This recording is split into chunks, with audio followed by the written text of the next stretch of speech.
ಈ ಸಲ ಕಂಬಳ ದಸರಾ ಉತ್ಸವದ ಜೊತೆಗೆ ಸೇರಿದ್ರೆ ಅದಕ್ಕೆ ಒಂದು ವಿಶೇಷ ಮೆರುಗಾಗುವಂತ ಕೆಲಸಗಳು ಆಗ್ತದೆ. ನೀವು ಬೇರೆ ಬೇರೆ ಕಡೆಯಿಂದ ಕೋಣಗಳನ್ನು ತಂದು ಅಲ್ಲಿ ಓಡಿಸ್ತೀರಿ, ಮತ್ತೆ ಕೋಣಗಳನ್ನು ನೀವು ಮೈಸೂರಿನಲ್ಲಿ ಬಿಟ್ಟು ಹೋಗ್ತೀರಿ. ಆ ಕೋಣಗಳನ್ನು ನೋಡ್ಕೊಳ್ಳೋದು ಯಾರು?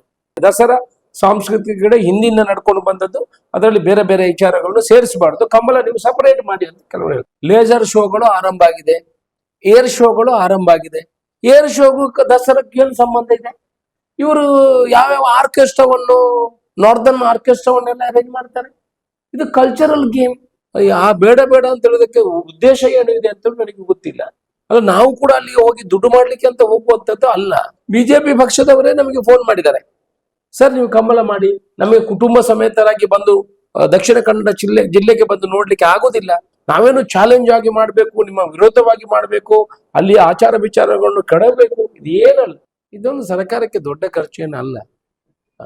ಬರಗಾಲ ಅದು ಅದೆಲ್ಲ ಸುಮ್ಮನೆ ನಾವು ಎಷ್ಟೋ ದುಂದು ವೆಚ್ಚಗಳು ಆಗ್ತದೆ. ಅದನ್ನ ಮುಖ್ಯಮಂತ್ರಿಗಳಿಗೆ ಒಂದು ಕನಸಿದೆ ನೋಡಿ. ಯಾಕೆ ಕಂಬಳಕ್ಕೆ ಮೈಸೂರಿನಲ್ಲಿ ವಿರೋಧ ಮಾಡ್ತಾರೆ ಅಂತ ನನಗೆ ಗೊತ್ತಿಲ್ಲ. ಇದನ್ನು ನಾನು ಅವರ ಹತ್ರ ಹೇಳುವಂಥದ್ದು, ಕಂಬಳವನ್ನು ರಾಜಕೀಯವನ್ನಾಗಿ ತೆಕ್ಕೊಳ್ಬೇಡಿ. ಈ ಸಲ ಕಂಬಳ ದಸರಾ ಉತ್ಸವದ ಜೊತೆಗೆ ಸೇರಿದ್ರೆ ಅದಕ್ಕೆ ಒಂದು ವಿಶೇಷ ಮೆರುಗಾಗುವಂತ ಕೆಲಸಗಳು ಆಗ್ತದೆ.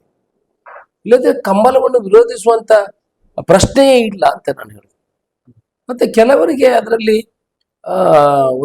ಅವರಿಗೆ ಅದರ ಬಗ್ಗೆ ಅಷ್ಟು ವಿಚಾರಗಳು ಗೊತ್ತಿಲ್ಲ ಕಂಬಳದ ಬಗ್ಗೆ. ಮೊನ್ನೆ ಒಬ್ರು ಹೇಳ್ತಾ ಇದ್ರು, ಅವರು ಎಮ್ಮೆಗಳನ್ನು ತೆಕೊಂಡು ಓಡಿಸ್ತಾರೆ ಅಂತ. ನಮ್ಮ ಹತ್ರ ಕೆಲವು ಎಮ್ಮೆಗಳನ್ನು ತೆಕೊಂಡು ನೀವು ಓಡಿಸ್ತಾ ಇದ್ದೀರಾ ಅಂತ ಒಬ್ರು ಕೇಳ್ತಾರೆ. ಇನ್ನೊಬ್ರು ಹೇಳ್ತಾರೆ, ನೀವು ಬೇರೆ ಬೇರೆ ಕಡೆಯಿಂದ ಕೋಣಗಳನ್ನು ತಂದು ಅಲ್ಲಿ ಓಡಿಸ್ತೀರಿ, ಮತ್ತೆ ಕೋಣಗಳನ್ನು ನೀವು ಮೈಸೂರಿನಲ್ಲಿ ಬಿಟ್ಟು ಹೋಗ್ತೀರಿ. ಆ ಕೋಣಗಳನ್ನು ನೋಡ್ಕೊಳ್ಳೋದು ಯಾರು? ಅದು ನಗರದಲ್ಲೆಲ್ಲ ಹಾಳು ಮಾಡ್ತದೆ. ಕೋಣಗಳನ್ನಲ್ಲಿ ಬಿಟ್ಟು ಹೋದ್ರೆ ಅಷ್ಟು ಕೋಣಗಳನ್ನು ಏನ್ ಮಾಡುದು ಅಂತ ಕೇಳ್ತಾರೆ. ವಿಶೇಷ ಪ್ರಶ್ನೆಗಳು. ಇನ್ನೊಬ್ರು ಹೇಳ್ತಾರೆ, ನೀವು ಕರೆ ಮಾಡ್ತೀರಿ, ಅಷ್ಟು ದೊಡ್ಡ ಗುಂಡಿ ಕರೆ ಎಲ್ಲ ಮಾಡಿದ್ರೆ ಅದೆಲ್ಲ ಡೇಂಜರಸ್. ಕರೆ ಅಷ್ಟು ಗುಂಡಿ ಎಲ್ಲ ಮಾಡಿ ಎಲ್ಲ ಕರೆ ಮಾಡಿದ್ರೆ ಕರೆ ಹೋಗಿ ಕೆರೆ ಆಗಿದೆ. ಈ ಕೆರೆ ಮಾಡಿದ್ರೆ ಏನ್ ಮಾಡ್ತೀರಿ ಅಂತ ಕೇಳ್ತಾರೆ. ಇಲ್ಲಂದಿದ್ರೆ ನಾನು ಅವರಿಗೆ ಪ್ರಶ್ನೆ ಮಾಡುವಂಥದ್ದು, ಕಂಬಳದಿಂದ ಏನು ತೊಂದರೆ? ಇದೊಂದು ಸಾಂಸ್ಕೃತಿಕ ಕ್ರೀಡೆ, ಇದನ್ನು ಯಾರಿಗೂ ಹಾರಮಾಗುವಂಥದ್ದಲ್ಲ.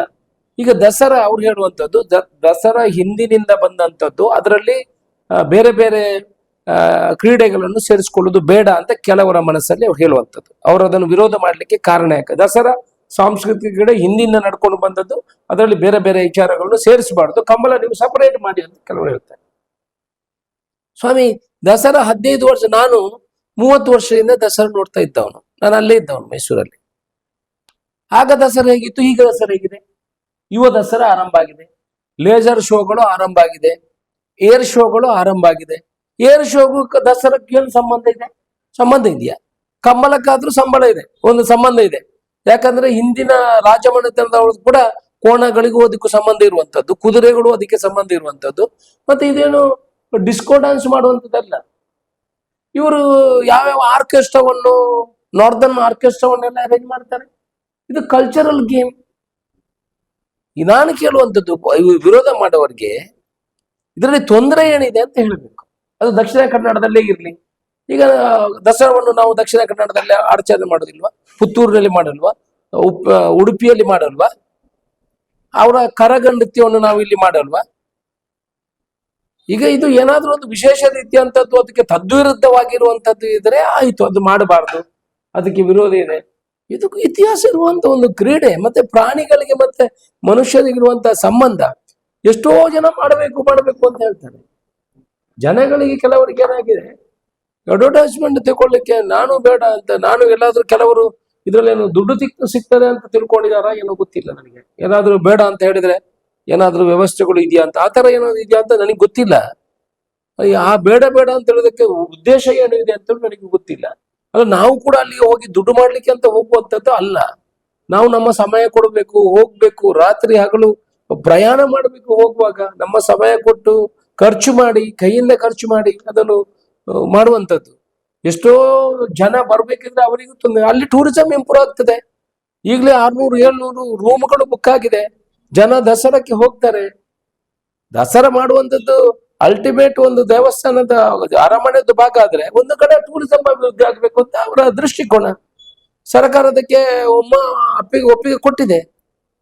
ನಾನು ನಿಮ್ಮ ಮುಖಾಂತರ ಹೇಳುವಂಥದ್ದು, ದಯಮಾಡಿ ಇದನ್ನು ತಿಳ್ಕೊಳ್ಳಿ. ಯಾವ ತೊಂದರೆ ನಿಮ್ಗೆ ತೊಂದರೆ ಆಗ್ತದೆ, ಅಲ್ಲಿ ಪರಿಸರಕ್ಕೆ ತೊಂದರೆ ಆಗ್ತದೆ, ಅಲ್ಲಿ ಜನರಿಗೆ ತೊಂದರೆ ಆಗ್ತದೆ, ಅಲ್ಲ ಏನಾದ್ರೂ ರಿಯಲ್ ಪ್ರಾಬ್ಲಮ್ಸ್ಗಳು ಇದ್ರೆ ನಾವು ಕೂಡ ದಸರಾ ಮಾಡ್ಲಿಕ್ಕೆ ಆಸಕ್ತರಲ್ಲ. ಆದ್ರೆ ಕಂಬಳ ಮಾಡ್ಲಿಕ್ಕೆ ನಾವು ಆಸಕ್ತರಲ್ಲ. ಆದ್ರೆ ಅಲ್ಲಿ ಎಲ್ಲಾ ಜನ ನಮಗೂ ಕಾಲ್ ಬರ್ತದೆ, ಸರ್ ಮಾಡಿ ಮಾಡಿ. ಎಷ್ಟೋ ಬಿಜೆಪಿ ಪಕ್ಷದವರೇ ನಮಗೆ ಫೋನ್ ಮಾಡಿದ್ದಾರೆ, ಸರ್ ನೀವು ಕಂಬಳ ಮಾಡಿ, ನಮಗೆ ಕುಟುಂಬ ಸಮೇತರಾಗಿ ಬಂದು ದಕ್ಷಿಣ ಕನ್ನಡ ಜಿಲ್ಲೆಗೆ ಬಂದು ನೋಡ್ಲಿಕ್ಕೆ ಆಗೋದಿಲ್ಲ, ಆ ಭಾಗದವರೆಲ್ಲ ಬಂದು ನೋಡ್ತೇವೆ. ಈಗ ನಾವು ಬ್ಯಾಂಗ್ಳೂರಲ್ಲಿ ಕಂಬಳ ಮಾಡಿದ್ದೀವಿ, ಸುಮಾರು 10-25 ಲಕ್ಷ ಜನ ಬಂದು ನೋಡುವಂತ ವೀಕ್ಷಣೆ ಮಾಡಿದ್ರು. ಖುಷಿ ಆಗ್ಲಿಲ್ಲ. ಇವುಗಳು ಕೇಳ್ತಾರೆ, ಕಂಬಳ ಮಾಡಿ ಸರ್ ನಾವು ನೋಡ್ತೀವಿ ಅಂತ. ಅವರಿಗೂ ಕೂಡ ಇದರ ಒಂದು ಸೊಬಗನ್ನು ತೋರಿಸುವಂತ ಕೆಲಸವನ್ನು ಮಾಡ್ತೇನೆ. ನೀವು ದಯಮಾಡಿ ವಿರೋಧ ಮಾಡಬೇಡಿ. ನಮ್ಮ ಹತ್ರ ತಪ್ಪಿದ್ರೆ ಹೇಳಿ, ನಾವು ತಪ್ಪು ಮಾಡಿದ್ರೆ ಹೇಳಿ. ಅಲ್ಲ, ಸಾಂಸ್ಕೃತಿಕ ಆಚರಣೆಗೆ ತೊಂದರೆ ಆಗಿ ಅದು ತದ್ವಿರುದ್ಧ ಹೋಗುವಂತ ಕ್ರೀಡೆಗಳಿದ್ರೆ ನಾವು ಒಪ್ತೇವೆ. ಇದು ಸಂಸ್ಕೃತಿ ಜೊತೆಗೆ ಹೋಗುವಂತ ಒಂದು ವಿಶೇಷವಾದ ಕ್ರೀಡೆ. ಕಂಬಳ ದಸರಕ್ಕೂ ಮೆರುಗು ತರ್ತದೆ, ಕಂಬಳವನ್ನು ದೇಶವ್ಯಾಪ್ತಿ ತೋರಿಸಿದಂತ ಆಗ್ತದೆ. ಮತ್ತೆ ಇಡೀ ಬೇರೆ ಬೇರೆ ವಿಶ್ವದಿಂದ ಈ ದಸರಕ್ಕೆ ಬರ್ತಾರೆ. ಅವರಿಗೂ ಕೂಡ ಇದನ್ನು ತೋರಿಸುವಂತ ಪ್ರಯತ್ನವನ್ನು ಮಾಡ್ತೇವೆ ಹೊರತು ನಾವೇನು ಚಾಲೆಂಜ್ ಆಗಿ ಮಾಡಬೇಕು, ನಿಮ್ಮ ವಿರೋಧವಾಗಿ ಮಾಡಬೇಕು, ಅಲ್ಲಿ ಆಚಾರ ವಿಚಾರಗಳನ್ನು ಕೆಡಬೇಕು, ಇದು ಏನಲ್ಲ. ನೀವು ಇಷ್ಟೊಳಗೆ ಸೇರಿಸ್ಕೊಂಡು ಬಂದಿದ್ರೆ ನಾವು ಅನ್ನೊಂದು ಸೇರಿಸ್ಕೊಡಿ ಅಂತ ಅಷ್ಟೇ ಕೇಳ್ತೀವಿ ಅಷ್ಟೇ. ಸೊ 40 ನೋಡಿ, ದಸರಾಕ್ಕೆ ಅಷ್ಟು ಖರ್ಚು ಇರುವುದು 40-45 ಕೋಟಿ ಇರುವಂತದ್ದು. ಪ್ರತಿ ವರ್ಷನೂ ಅಷ್ಟು ದುಡ್ಡನ್ನು ಸರ್ಕಾರ ಕೊಡ್ತದೆ. ಮತ್ತೆ ಸಾರ್ವಜನಿಕ ವಲಯದಿಂದ ಕೂಡ ಅದಕ್ಕೆ ಏನು ಪ್ರಮೋಷನ್ಗೆ ಮತ್ತೆ ಇದೆಲ್ಲ ತಗೊಳ್ತಾರೆ, ಅಡ್ವರ್ಟೈಸ್ಮೆಂಟ್ ಎಲ್ಲ ತಗೊಳ್ತಾರೆ. ಇದೊಂದು ಸರ್ಕಾರಕ್ಕೆ ದೊಡ್ಡ ಖರ್ಚು ಏನಲ್ಲ.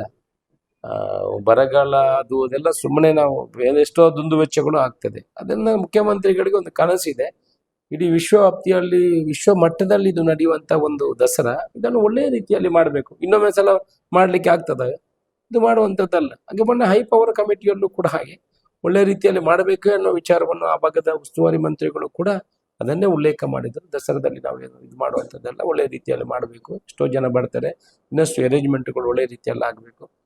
ಇದರಲ್ಲಿ ನಾವು ಕೂಡ ಹೋಗಿ ಒಂದು ಕಂಬಳವನ್ನು ಮಾಡುವಂತ ಅವಕಾಶ ಸಿಕ್ಕಿದ್ರೆ ಅದನ್ನು ಮಾಡುವಂತದ್ದು, ಮುಖ್ಯಮಂತ್ರಿಗಳು ಹೇಳಿದ್ದಕ್ಕೆ ಅದನ್ನು ಮಾಡುವಂತ ಕೆಲಸವನ್ನು ಮಾಡ್ತೀವಿ. ನಮ್ಮ ಕಾರ್ಯಕ್ರಮಗಳನ್ನ ನೀವು ನೋಡ್ತಾ ಇದ್ರೆ ನಮ್ಮ ಚಾನೆಲ್ ಅನ್ನ ಸಬ್ಸ್ಕ್ರೈಬ್ ಮಾಡಿ, ಪಕ್ಕದ ಬೆಲ್ ಐಕನ್ ಒತ್ತಿ ನಮ್ಮನ್ನ ಬೆಂಬಲಿಸಿ. ಹಾಗೆ ನಮ್ಮ ಕಾರ್ಯಕ್ರಮಗಳನ್ನ ಲೈಕ್ ಮಾಡಿ, ಕಮೆಂಟ್ ಮಾಡಿ, ಅದನ್ನ ಬೇರೆಯವರಿಗೂ ವಾಟ್ಸ್ಆಪ್ ಮೂಲಕ ಶೇರ್ ಮಾಡಿ. ನೀವು ಹೀಗೆ ಮಾಡಿದಾಗ ನಮ್ಮ ಚಾನೆಲ್ ಇನ್ನಷ್ಟು ಮತ್ತಷ್ಟು ಜನರಿಗೆ ತಲುಪಲು ನೀವು ನಮ್ಮೊಂದಿಗೆ ಸಹಕರಿಸಿದ ಹಾಗಾಗುತ್ತೆ. ಇದು ನೀವು ಯಾವುದೇ ಖರ್ಚಿಲ್ಲದೆ ಕೆಲವೇ